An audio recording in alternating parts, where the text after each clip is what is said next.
Hello everyone and welcome to Edutap. और आप देख रहे हो today the lecture number 8 of our lecture series for the FM component. और आज हम 8th लेक्चर के अंदर डिस्कस करने जा रहे हैं the accounting systems which are found in the different types of banks and the reconciliation functions जो कि बैंक्स के अंदर किए जाते हैं usually by the back office of the bank. तो ये जो टॉपिक्स हैं these are completely theoretical topics. बहुत जो चीज़ें हैं जो हमारे सिलेबस में यानी कि जो मैक्सिमम एजुकेशन बुक्स में जो चीज़ें लिखी गई हैं वहाँ से आपको वर्बैटिम कॉपी पेस्ट करके क्वेश्चंस आपकी बुक से उठा करके एग्जाम में पूछे जाते हैं। तो here it is important that you understand the very basic concept and also जो टेक्सचुअल इन्फॉर्मेशन मैंने आपको पीडीएफ के अंदर दी है वो पीडीएफ को भी आप रिवाइज करके एग्जाम में जरूर जाइएगा। उससे आपको डायरेक्ट क्वेश्चंस आने के पूरे पूरे चांसेस एग्जाम के अंदर होते हैं, राइट। तो सबसे पहले let us talk about the accounting system that we find in the different kinds of banks. First of all, banks में जो अकाउंट्स हैं उनका अपडेटेड होना, बिल्कुल टाइम के साथ एक्यूरेट होना, ये बहुत बहुत ज़्यादा ज़रूरी होता है क्योंकि हमें पता है कि banks usually are also used by the customers for transactions on a real time basis. तो ज़्यादातर जो बिजनेसेस ऑपरेट करते हैं जब उनको एक दूसरे को पेमेंट करनी होती है वो बैंक्स का इस्तेमाल करते हैं। बैंक्स का ही यूज़ करके पेमेंट या फंड्स को ट्रांसफ़र किया जाता है एक अकाउंट से दूसरे अकाउंट में। तो ज़रूरी होता है कि जो भी बैंक्स में कस्टमर्स के अकाउंट्स हैं, चाहे वो लोन अकाउंट्स हों चाहे वो डिपॉजिट अकाउंट्स हों, वो बिल्कुल अप टू डेट रहें, एक्यूरेट रहें, right. So therefore lesser emphasis is placed on the books of prime entry and cash books और जर्नल्स। इनके ऊपर हमारा जो एफएसएस है, इनके ऊपर जो हमारी रेलेवेंस है वो कम होती है बैंक्स के अंदर, ठीक है। बैंक्स में जो हम सिस्टम फॉलो करते हैं उसको बोलते हैं वाउचर पोस्टिंग। वाउचर पोस्टिंग का मतलब क्या हुआ? अभी तक हमने अकाउंट्स के अंदर पढ़ा है कि किस तरीके से ट्रांजैक्शंस को रिकॉर्ड करते हैं। सबसे पहले वाउचर्स बनते हैं। वाउचर्स में आपका प्रूफ होता है किसी भी ट्रांजैक्शंस के अकर होने का। वाउचर्स को यूज करके एंट्री को पहली बार जर्नल में जर्नलाइज किया जाता है, रिकॉर्ड किया जाता है, और जर्नल में ये सारी जो एंट्रीज हैं उनको वहां से ट्रांसफर किया जाता है बाद में लेजर अकाउंट्स के अंदर। तो लेजर अकाउंट्स में थर्ड स्टेज में आकर के आपकी जो एंट्रीज हैं वो पहुंचती हैं। लेकिन बैंक्स के अंदर स्ट्रेट अवे लेजर अकाउंट्स के अंदर जो है आपका जो एंट्रीज हैं उनको डाला जाता है। तो बीच में जर्नल्स के, कैश बुक्स के यूज को हम लोग बैंक्स में ज्यादा इंपॉर्टेंस नहीं देते हैं, ठीक है।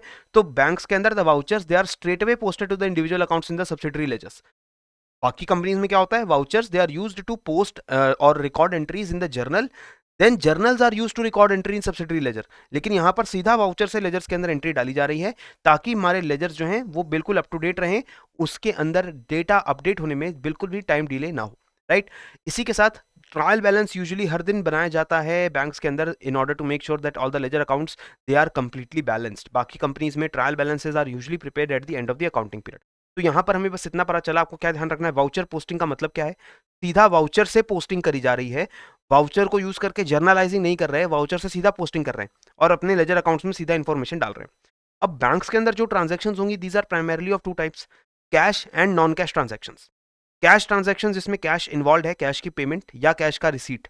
तो any customer who comes and deposits cash into the deposit account और withdraws cash from the deposit account, वो आपका कैश ट्रांजैक्शन बन जाएगा। सो एटलीस्ट वन अकाउंट तो कस्टमर का रहेगा और दूसरा अकाउंट जो है वो यूजुअली बैंक का रहता है, राइट। लेकिन नॉन कैश ट्रांजैक्शन में क्या होता है, यूजुअली ये वो ट्रांजैक्शन है जहां पर कैश का एक्चुअल ट्रांसफर नहीं हो रहा है, बट ओनली अकाउंटिंग एंट्रीज के थ्रू, अकाउंटिंग एंट्रीज में ही चेंजेस करने के थ्रू आप फंड्स ट्रांसफर दिखा रहे हैं या कोई भी ट्रांजैक्शन दिखा रहे हैं। जैसे for example, if A deposits a check drawn in his favor by B, who is also a customer of the same branch, the accounts of the two customers will be affected. तो एक ही branch के अंदर दो customers हैं, customer A and customer B, दोनों के accounts उसी branch में हैं। अब कस्टमर ए कस्टमर बी को के अगेंस्ट कोई चेक अगर डिपॉजिट करता है, यानी कि कस्टमर ए ने चेक डिपॉजिट किया और वो चेक की वजह से बी के अकाउंट से पैसा कस्टमर ए के अकाउंट में आना है, तो यहाँ पर there will be no actual transfer of cash. Cash तो उसी ब्रांच के पास रहेगा, लेकिन बस अकाउंटिंग एंट्रीज के थ्रू दिखाया जाएगा कि बी के अकाउंट को वहां से क्रेडिट कर दिया गया है और ए के अकाउंट को डेबिट कर दिया गया है। तो जैसे भी फंड ट्रांसफर करना है अकाउंट से ही दिखा देंगे, right. Similarly, A deposits a draft drawn on the branch, the draft account and internal account of the bank will be debited. तो ड्राफ्ट जो अकाउंट होते हैं वो बैंक्स के इंटरनल अकाउंट होते हैं। तो जब भी डिमांड ड्राफ्ट आप इशू करवाते हैं एक ब्रांच से और दूसरी ब्रांच में जाके उसकी पेमेंट लेते हैं, तो यहाँ पर अगेन जो ड्राफ्ट अकाउंट है which is the internal account of the bank, that will be impacted and there will actually be no transfer of cash between the two accounts, right. तो इसी तरीके से जब आपको इंटरेस्ट मिलता है आपके अकाउंट्स में, आपने सेविंग्स अकाउंट्स ओपन किया हुआ है उसमें आपको इंटरेस्ट मिलने वाला है। अब इंटरेस्ट में भी क्या एक्चुअल कैश आपको बार बार पे कर रहे हैं, नहीं, वो अकाउंटिंग एंट्रीज के थ्रू दिखा रहे हैं कि आपके अकाउंट में, आपके डिपॉजिट बैलेंस में there is an increment in cash, क्योंकि वहां पर एक इंटरेस्ट ऐड कर दिया गया है। जब आप एक्चुअली कैश विथड्रॉ करने जाओगे तब आपकी वो कैश ट्रांजैक्शन बनेगी जब आपको एक्चुअल पेमेंट मिलेगी, right? So these are two kinds of transactions. For all these kinds of transactions, vouchers are prepared. Vouchers in banks वही डॉक्यूमेंट्री एविडेंसेस हैं हर तरीके की ट्रांजैक्शन के, तो चाहे वो कैश वाउचर हो चाहे नॉन कैश वाउचर हो। अगर कैश ट्रांजैक्शन है तो उसका वाउचर कैश वाउचर कहलाता है, अगर नॉन कैश ट्रांजैक्शन है तो वो नॉन कैश वाउचर कहलाता है। Now in banks there are two primarily types of vouchers, one is debit and other is credit.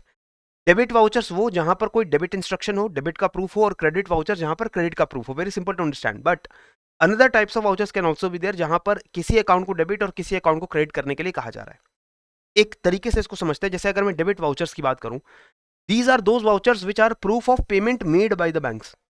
Banks जब पेमेंट करते हैं किसी को तो जो वाउचर्स इशू उसके साथ एसोसिएटेड होंगे वो होंगे डेबिट वाउचर्स। डेबिट वाउचर्स में जैसे कि अगर आप अपने अकाउंट से पैसा निकलवाने जाएं तो आप विथड्रॉल फॉर्म भरते हैं, एक आप फॉर्म भरते हैं जहां पर डिटेल्स होते हैं आपके अकाउंट्स की, कितना पैसा विड्रॉ कर रहे हैं, एवरीथिंग। तो ये एक तरीके का डेबिट वाउचर है। तो यहाँ पर मैंने सभी डेबिट वाउचर्स किस किस तरीके के हो सकते हैं लिस्ट मैंने यहाँ पर आपके लिए लिख दी है। ये बहुत इंपॉर्टेंट लिस्ट है, इस लिस्ट को ध्यान से पढ़ लीजिएगा, एक बार पढ़कर ही आपको समझ आ जाना चाहिए। ये सारे वाउचर्स डॉक्यूमेंट्स वो हैं जहां पर बैंक के द्वारा पेमेंट की जा रही है किसी को। ऑब्वियसली बैंक पेमेंट कर रहा है तो वो पेमेंट या तो बैंक अपने मनी से कर रहा है या किसी और की मनी से कर रहा है, किसी और के बैंक अकाउंट से कर रहा है, लेकिन पेमेंट कर कौन रहा है? बैंक करेगा पेमेंट।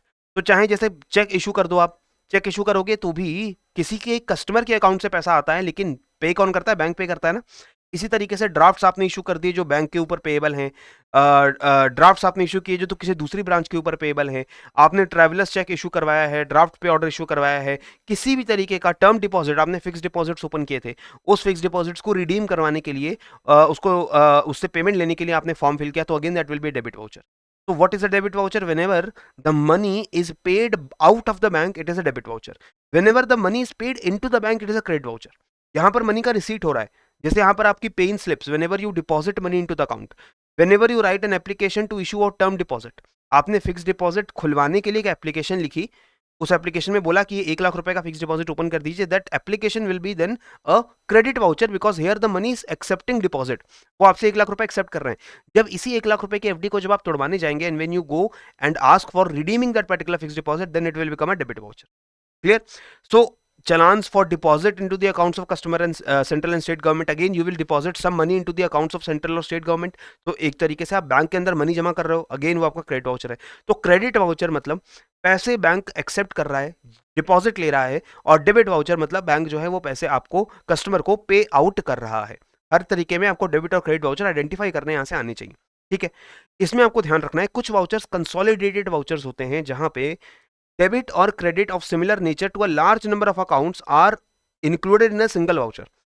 जैसे कि क्वार्टरली आपके सभी सेविंग्स अकाउंट में इंटरेस्ट डालना होता है, बैंक्स को इंटरेस्ट पे करना होता है, तो यहां पर इंटरेस्ट अलग अलग अमाउंट का सभी अकाउंट्स में एक साथ क्रेडिट होगा, ठीक है। तो इसलिए एक ही वाउचर बना देते हैं जिसको इंटरेस्ट पोस्टिंग वाउचर बोल देंगे, और इस वाउचर से सभी सेविंग्स अकाउंट्स के अंदर कितना इंटरेस्ट जाना है वो सभी उसी वाउचर के अंदर डाल देंगे, और उस वाउचर को यूज करके सारे जो कस्टमर्स हैं, सेविंग्स डिपॉजिट्स हैं, उन सभी सेविंग्स डिपॉजिट्स को अपडेट कर देंगे, उसमें वो एडिशनल इंटरेस्ट जो है उसकी एंट्री वहां पर डाल देंगे, राइट। सिमिलरली कंपाउंड वाउचर्स भी होते हैं। कंपाउंड वाउचर्स में डेबिट और क्रेडिट दोनों तरीके के ट्रांजैक्शंस का रिकॉर्ड होगा। यूजुअली ये वो वाउचर्स होते हैं जो बैंक्स के इंटरनल अकाउंट्स के लिए होते हैं। एक बैंक का इंटरनल अकाउंट डेबिट हो रहा है, दूसरा बैंक का इंटरनल अकाउंट क्रेडिट हो रहा है, तो इसके लिए जो वाउचर्स बनते हैं उनको हम बोलेंगे कंपाउंड वाउचर्स, क्योंकि यहाँ पे डेबिट की और क्रेडिट की दोनों की बात हो रही है। जबकि कंसोलिडेटेड वाउचर में सिर्फ डेबिट या सिर्फ क्रेडिट की बात हो रही थी, लेकिन बहुत सारे अकाउंट्स में डेबिट या क्रेडिट की बात हो रही थी। क्लियर हो गया? इसके बाद बैंक्स के अंदर अकाउंटिंग सिस्टम्स अलग अलग बैंक्स में अलग अलग तरीके से बनाए जाते हैं। Mostly today's times we can see most of the banks they have a computerized accounting system, and again it varies from bank to bank, and it depends on कि वो हार्डवेयर बैंक कैसा यूज करता है, software bank कैसे use कर रहे हैं, security level bank के पास किस तरीके का है, बैंक्स में कितने नेचर की कितने वॉल्यूम की ट्रांजैक्शंस होती हैं, ये सारी चीजों के बेसिस पे डिसाइड होता है कि बैंक्स का अकाउंटिंग सिस्टम किस तरीके का होगा। That is why the bank accounting system it is not similar in all banks. सब बैंक्स में थोड़ा ऊपर नीचे अकाउंटिंग सिस्टम जो है वो अलग हो सकता है, लेकिन eight the end of the day accounting system से जो फाइनल रिकॉर्ड्स बनने वाले हैं वो सेम रहेंगे, right. Now answer me this question. Banks follow a accounting procedure of voucher posting under which the vouchers are. Voucher posting में क्या होता है? Vouchers are first posted in the general ledger and then to the individual accounts in subsidiary ledger. पहले general ledger में post करेंगे, उसके बाद subsidiary laser यानी हर एक पर्सन के अकाउंट में पोस्ट करेंगे। दूसरा, straight away posted to the individual accounts in subsidiary ledger, सीधा सब्सिडरी लेजर के अंदर, यानी कि जो हमारे कस्टमर्स के जो सीधे इंडिविजुअल अकाउंट्स हैं उसके अंदर सीधा हम एंट्री डालेंगे वाउचर्स को यूज करके। First posted in day book and then to the accounts in subsidiary ledger, पहले डे बुक में लिखेंगे फिर सब्सिडरी लेजर में डालेंगे। डे बुक क्या होती है? Day book is the account और द रजिस्टर जहां पर उस दिन के ट्रांजेक्शन को हम रिकॉर्ड कर रहे हैं। यहां पर हमारा आंसर बनेगा option number B, where the vouchers are straight away used to post in the subsidiary ledger, सीधा कस्टमर के अकाउंट में एंट्री डालने के लिए हम वाउचर्स का यूज करते हैं। ठीक है, now which of the following is not a debit voucher? Not a debit voucher यानी कि डेबिट वाउचर नहीं है तो क्या होना चाहिए? क्रेडिट वाउचर होना चाहिए। तो डेबिट वाउचर का मतलब क्या होता है? पेमेंट बाय द बैंक, और क्रेडिट वाउचर का मतलब होता है डिपॉजिट बाय द बैंक। तो अगर मैं यहां पर ऑप्शंस पढ़ूं, challan for deposit into accounts of central और स्टेट गवर्नमेंट, यहां पर सीधा सीधा डिपॉजिट की बात हो गई, तो मेरे हिसाब से ये क्रेडिट वाउचर होना चाहिए और आंसर होना चाहिए इस क्वेश्चन का। Cheques issued by the customers, customers cheque issue कर रहे हैं यानी कि पेमेंट करने के लिए बैंक को बोल रहे हैं, तो ये भी एक डेबिट वाउचर होगा। Drafts issued by other branches of the bank payable eight the branch, branch में पेएबल अगर डिमांड ड्राफ्ट है तो वो उस ब्रांच के लिए क्या है? डेबिट वाउचर है, पेमेंट के लिए बोल रहा है। The term deposit receipts presented for payment, term deposit की रिसीट आपने पेमेंट के लिए आप लेकर आए हैं, तो ये जो पेमेंट के लिए ऑर्डर है ये भी क्या होगा? डेबिट वाउचर होगा। तो आंसर हमारा क्या बनेगा? Option number A here will be the right answer, right. Similarly now let us talk about the back office functions of the banks. Back office bank का वो ऑफिस है, वो पार्ट है जो कि कस्टमर फेसिंग नहीं होता है, क्लाइंट फेसिंग नहीं होता है, और बैंक्स के इंटरनल ऑपरेशंस को रिकॉर्ड करने के लिए बैक ऑफिस काम करता है, राइट। बैक ऑफिस अलग हम इसलिए बनाते हैं, इससे हमारी कॉस्ट सेविंग हो सके, टाइम सेविंग्स हो सके, इकोनॉमी ऑफ स्केल, बैंक के जो ऑपरेशन है वो ज़्यादा एफिशिएंट हो सके, इंटरनल ऑपरेशन ज़्यादा स्मूदर हो सके, क्योंकि बैंक्स के अंदर बहुत सारे ऐसे काम होते हैं जिसमें कस्टमर्स की जो फेसिंग है, कस्टमर्स को डायरेक्टली डील करने की आपको जरूरत नहीं होती है। तो there are branches which where obviously the customers go, जहां पर कस्टमर से इंटरेक्ट करके आप पैसे एक्सेप्ट करते हो, उनको पे आउट करते हो, उनकी कुछ सर्विसेज हैं उनको आप डील करते हो। लेकिन बैक ऑफिस के अंदर मेजर फंक्शन जो हैं वो बैंक्स के पीछे किए जाते हैं, और यूजुअली इन बैक ऑफिस को एक ही जगह पर बनाते हैं जहां पर बैंक के सारे वो एम्प्लॉयज जो बैक ऑफिस में काम कर रहे हैं एक ही जगह आए, और सारा ऑपरेशन एक ही जगह से किया जाता है ताकि आपका खर्चा कम आए और आपकी एफिशिएंसी ज्यादा हो। अब ये फंक्शंस कौन से होते हैं जो बैक ऑफिस करेगा, इसको बहुत ध्यान से आप समझ लेंगे। All of you are working in banks, so it will be very easy for you to understand। जैसे बुक कीपिंग, अकाउंट्स मेंटेन करना, ये काम किसका है? ये काम बैक ऑफिस में होना चाहिए, क्योंकि इसमें कस्टमर की रिक्वायरमेंट नहीं है। ऑब्वियसली जब कस्टमर फेसिंग जो आपके कैशियर्स हैं, कस्टमर फेसिंग जो प्रोफेशनल्स हैं, जब वो कैश एक्सेप्ट करते हैं तो वो सीधा सीधा एंट्री डाल देते हैं कंप्यूटर्स के अंदर कि आपके कस्टमर के अकाउंट में इतना पैसा डिपॉजिट हो गया या फिर इतना पैसा विदड्रॉ हो गया। लेकिन जो बैंक्स के सारे इंटरनल अकाउंट्स हैं उनको मेंटेन करने का काम जो है वो बैक ऑफिस के द्वारा किया जाएगा। ठीक है, रिकंसिलिएशन जो है वो भी बैंक के बैक ऑफिस के द्वारा की जाती है, और वही रिकंसिलिएशन को समझना हमारा इसी लेक्चर का नेक्स्ट पार्ट है, राइट। इसके अलावा बैलेंसिंग करना अलग अलग ब्रांचेस के अकाउंट्स को, बैंक्स के डिफरेंट ब्रांचेस के अलग अलग अपने अकाउंट्स होते हैं, उन सभी अकाउंट्स को मेंटेन करना, बैलेंस करना, कोई भी एंट्री अनरिकंसाइल्ड नहीं रही है उसको चेकआउट करना, this is also the function of book keeping. Deposits, जो डिपॉजिट अकाउंट्स में इंटरेस्ट जाएगा कितना जाना चाहिए, ये कौन कैलकुलेट करेगा? बैक ऑफिस कैलकुलेट करता है। सर्विस चार्जेस या कोई दूसरे चार्जेस किसी अकाउंट से डिडक्ट करने हैं तो कितना डिडक्ट करना है, किस अकाउंट से डिडक्ट करना है, बैक ऑफिस डिसाइड करेगा। Nature of operation of account, reminders for renewal of deposits, ये सारी चीजें जो हैं वो बैक ऑफिस के द्वारा की जाती हैं। लोन सर्विसिंग करना, लोन की मॉडिफिकेशन करना, ईएमआई की कैलकुलेशन करना, ईएमआई लेट आ रही है तो उसके लिए जो चार्जेस लगते हैं वो चार्जेस डिडक्ट करना, ये सारी चीजें जो हैं वो भी बैक ऑफिस करेगा। बाकी फंक्शंस जैसे कि इंटरनेट के थ्रू, मोबाइल बैंकिंग के थ्रू, एटीएम्स के थ्रू ट्रांजैक्शंस को हैंडल करना, done by the back office. Customer support done by the bank office, जो कि ऑनलाइन कस्टमर सपोर्ट है। Card based payments, clearing, remittances, all of this is done by the back office. Next, KYC gaps को identify करना, customer grievance redressal करना, this is again regulatory compliance के सारे functions done by the back office. So back office you can see is a very important part of the bank where most of the bank's internal functions are being done, right? अब ये जो internal functions हैं इसमें एक बहुत internal important function है, वो है रिकंसिलिएशन। रिकंसिलिएशन का मतलब होता है कि एक ही अकाउंटिंग की ट्रांजैक्शन हुई है, एक ट्रांजैक्शन हुई है, इकोनॉमिक ट्रांजैक्शन हुई है, लेकिन इसके अंदर मल्टीपल पार्टीज इन्वॉल्व हैं, और मल्टीपल पार्टीज उस अकाउंटिंग ट्रांजैक्शन को अपने पास रिकॉर्ड करती हैं।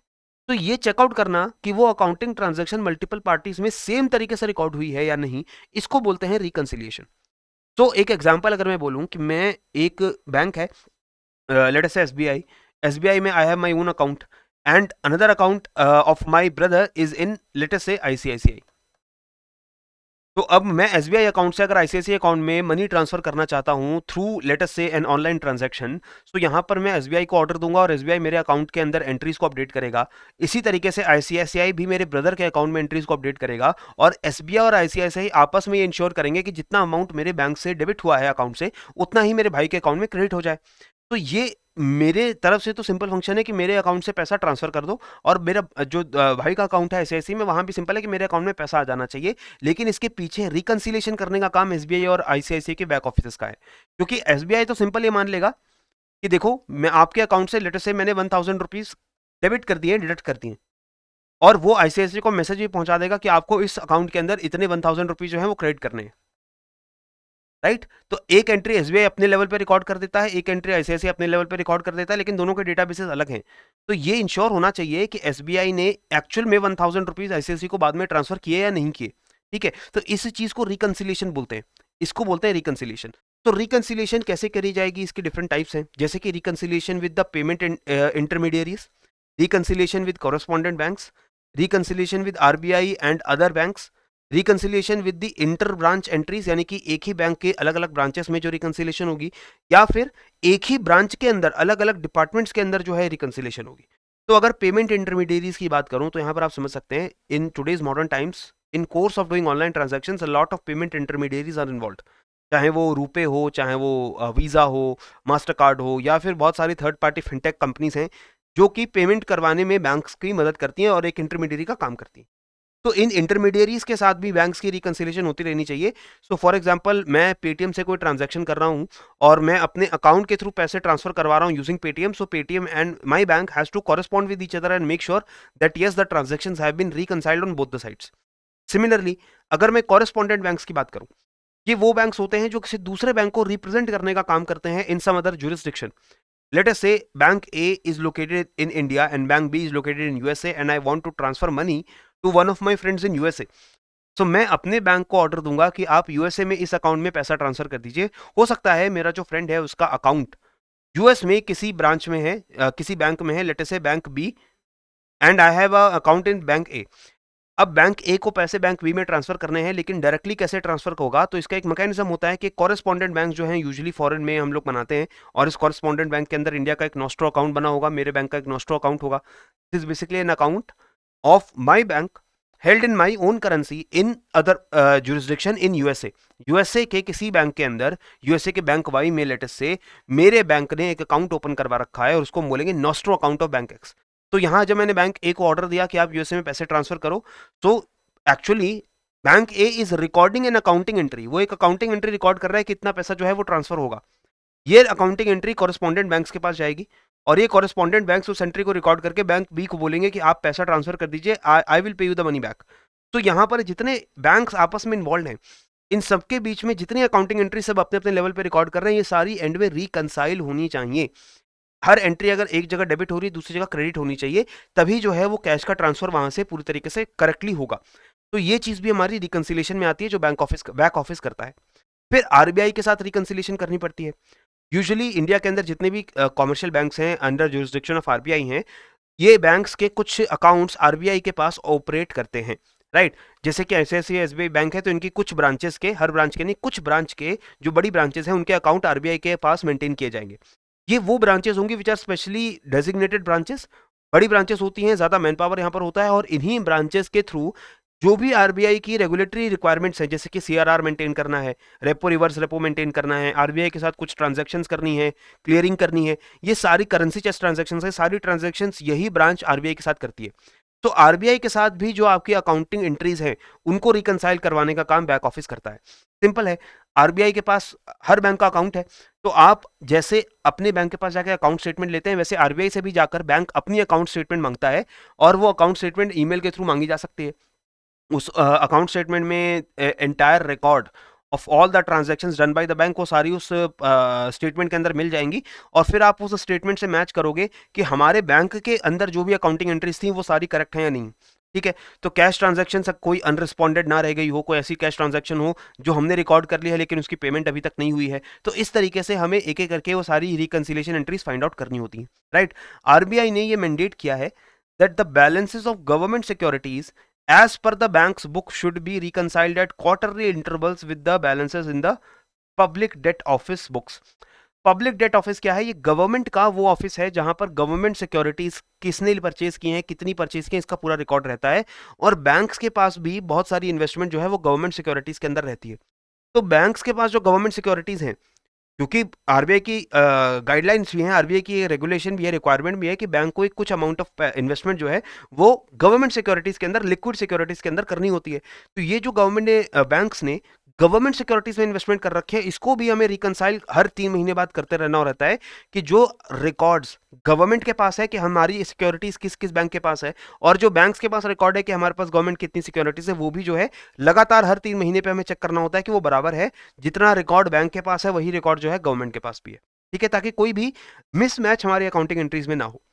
सिमिलरली दूसरे बैंक्स के साथ भी हमें ये रिकंसिलिएशन करना पड़ता है, जैसे कि मनी का ट्रांसफर होता है कॉल नोटिस पे, शॉर्ट नोटिस पे, ताकि जो ओवरनाइट लिक्विडिटी के मिसमैचेस होते हैं between the different branches of the bank, वो मिसमैचेस को पूरा करने के लिए कैश को हम शॉर्ट टर्म पे लोन आउट करते हैं या बोरो करते हैं। तो ये भी हमारा बैंक्स के बीच में, अलग अलग बैंक्स के बीच में ट्रांजेक्शन होती हैं। इस तरीके से इन्वेस्टमेंट्स एक बैंक दूसरे बैंक के अंदर कर सकते हैं।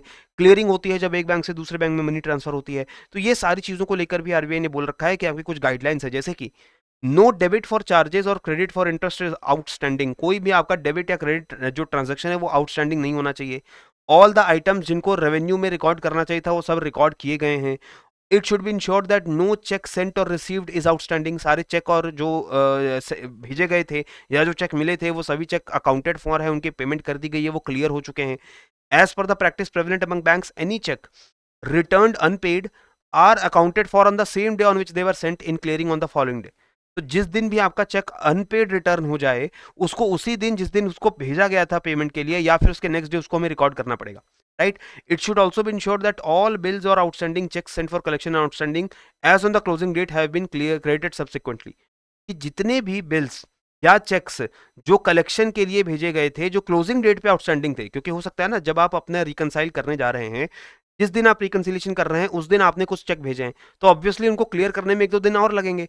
तो आपको इंश्योर करना होता है कि आज क्लोजिंग के दिन मैं अगर रिकंसिलिएशन कर रहा हूं, मैं सारी एंट्रीज चेक कर रहा हूं कि करेक्ट है नहीं है, और कुछ चेक आज ही गए हैं तो ऑब्वियसली उनकी एंट्रीज करेक्ट नहीं होंगी, वो रिकंसाइल नहीं होंगी, क्योंकि अभी तक वो चेक क्लियर नहीं हुए। तो अगर वो क्लियर नहीं हुए तो नेक्स्ट 2-3 डेज के अंदर क्लियर हो जाएंगे, तो मैं क्लोजिंग डेट के दिन ही ये रिकॉर्ड कर लेता हूं कि ये जो पर्टिकुलर ट्रांजेक्शन हैं दीज आर नॉट येट रिकंसाइल्ड। इनको हमें नेक्स्ट 2-3 डेज में देख लेना है कि रिकंसाइल हुई है या नहीं हुई है। ठीक है, now intra branch entries, single branch के अंदर होने वाली एंट्रीज, ये बहुत ही सिंपल एंट्रीज होती हैं, जैसे कि प्राइमरी बुक्स ऑफ अकाउंट जो हैं they have been tallied and the general ledger is balanced at the branch level. Branch level के ऊपर आपका लेजर बैलेंस्ड है, जितना इनकमिंग और आउटफ्लोइंग है ब्रांच के अंदर वो सब आपका अकाउंटेड फॉर है। मैनुअल सिस्टम ऑफ अकाउंटिंग जब होती थी तब इसके अंदर प्रॉब्लम्स आने के ज़्यादा चांसेस होते थे, लेकिन आजकल सारा काम कंप्यूटर पे होता है तो इसमें कोई दिक्कत नहीं आती है, except for 2 things. One is your sundry account, sundry deposit accounts and other is your suspense account। ये जो प्रॉब्लम्स हैं वो कंप्यूटराइजेशन से अभी सॉल्व नहीं हुई हैं, क्योंकि यहाँ पर ह्यूमन इंटरवेंशन की अभी भी आपको जरूरत पड़ती है सन्ड्री डिपॉजिट्स के लिए और सस्पेंस के लिए, और इस वजह से सस्पेंस अकाउंट का जो बैलेंस बैंक्स के अंदर रहता है it is included in the other assets in the balance sheet. अब देखो, सस्पेंस अकाउंट हमने ऑलरेडी देखा है, एक टेम्पररी अकाउंट होता है। इसको क्यों ओपन किया जाता है? इसलिए क्योंकि हमारी कुछ ट्रांजैक्शंस अनरिकंसाइल्ड हैं and we are not sure कि ये जो डेबिट या क्रेडिट ट्रांजैक्शन अनरिकंसाइल्ड है ये एक्चुअली किस ट्रांजैक्शन के साथ जुड़नी चाहिए, कैसे इनको रिकंसाइल करना है, ये अभी जब तक हमको क्लियर नहीं है तब तक हमें सस्पेंस अकाउंट यूज करना पड़ेगा। That is why computers are not suitable for handling suspense account. यहाँ पर ह्यूमन इंटरवेंशन आपको चाहिए होगा ये देखने के लिए कि सस्पेंस अकाउंट्स के अंदर कौन सी ट्रांजैक्शन है और कैसे वो सही होंगी। ठीक है, same is true for the sundry deposit accounts as well. तो for if accounts they are maintained properly and on timely basis, तो सस्पेंस अकाउंट की जरूरत ही ना पड़े। अगर मेरी सारी ट्रांजैक्शन सही रहें तो मेरी सस्पेंस अकाउंट की जरूरत नहीं पड़ेगी। लेकिन प्रैक्टिकली हमें पता है कि सस्पेंस अकाउंट हम यूज करते हैं, क्यों यूज करते हैं? जैसे amounts temporarily recorded under this head till the precise nature there of is determined. कुछ ऐसे अकाउंट्स, कुछ ऐसे पैसे जो हमें ट्रांजैक्शंस में दिख तो रहे हैं और हमें ये नहीं एक्चुअली पता है कि वो अप्रोप्रिएट किस अकाउंट में जाने चाहिए, तब तक हम उसको सस्पेंस अकाउंट में डाल देते हैं। Similarly debit balances arising from payment of interest or warrants pending reconciliation of amounts deposited by a company and the payment is made by the various branches on this account. तो debit balance कुछ arise हुआ है, क्यों arise हुआ है? Interest या dividend आपने पे कर दिया है, लेकिन अभी तक वो जो अमाउंट्स हैं वो रिकनसाइल नहीं है। आपने रिकॉर्ड कर दिया कि इंटरेस्ट हमने दे दिया है, बट एक्चुअली में वो पेमेंट नहीं की गई है, राइट? तो जब तक वो नहीं की जाएगी तो वो जो आपने दिखाया कि यस हमने पेमेंट कर दी है, बैंक्स ने अपने अकाउंट्स में रिकॉर्ड कर दिया कि yes we have paid the dividend और paid the interest, but that dividend और interest has not yet been entered into the respective account of the customer. तो जब तक वो कस्टमर के अकाउंट में नहीं जा रहा तब तक उसको हम सस्पेंस अकाउंट में डाल के रखते हैं। Similarly losses cause due to frauds and awaiting adjustment, कोई ऐसा लॉस हुआ है, कोई आपकी लेटर से कोई नकली डिमांड ड्राफ्ट आ गया आपके पास, कोई नकली चेक आ गया जिसको आपने पे आउट कर दिया था, तो इस तरीके की जो डिपॉजिट्स हैं, अमाउंट्स हैं, उनको भी आप सस्पेंस अकाउंट में तब तक डाल के रखते हैं जब तक आपको actual cause of reason, actual reason नहीं पता लगता कि ये अमाउंट और ये ट्रांजैक्शन कहाँ से आई है। ठीक है, तो details of all the old outstanding entries in suspense account along with the narrations are prepared periodically and decision on each entry is taken by the branch or head office, right? ये ध्यान रखिएगा, इसको याद करके revise करके आप exam के अंदर जाइएगा। Outstanding entries in sundry deposits and sundries account are also expected to be cleared expeditiously even though the entries may not be fraud prone। भले एंट्री फ्रॉड प्रोन हो या ना हो, चाहे वो गलती हो गई हो, चाहे वो जानबूझकर की गई हो, आपको जल्दी से जल्दी जो है एक्सपीडिशियसली आपको सन्ड्री डिपॉजिट्स को और सन्ड्री अकाउंट को आपको करना रहता है, उनको रिकनसाइल करना रहता है। Now let's solve, answer this, which of the following functions in a bank is normally not performed by the back office? Reminders for renewal of term deposit, yes ये बैक ऑफिस करेगा। Deposit of cash by customers at the counter, customers को counter में deal करने का काम ये back office का नहीं है, ठीक है।